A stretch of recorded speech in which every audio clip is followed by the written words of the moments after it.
अस्सलाम वालेकुम गाइस, क्या हाल है? ठीक है गाइस, आज हमने अपने घर के पास हमने आज गर्दन काटी है।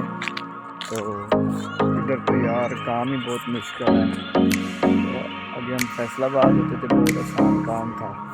इधर तो गर्दन काटनी है बहुत मुश्किल है यार। ये देखो, हमने गर्दन काटी है आज,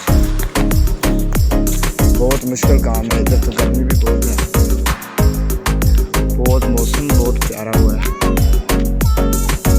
अस्सलाम वालेकुम गाइस, क्या हाल है? ठीक है गाइस, आज हमने अपने घर के पास हमने आज गर्दन काटी है। तो इधर तो यार काम ही बहुत मुश्किल है। तो अभी हम फैसलाबाद होते थे, बहुत आसान काम था।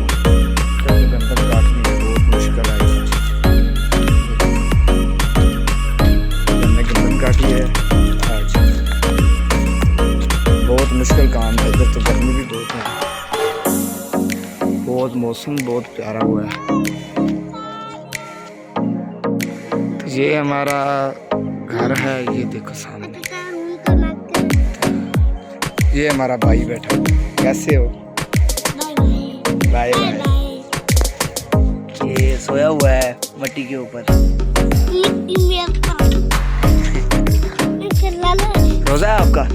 रोजा है? रोजा है? तो रोजा आपने खोलना कब है?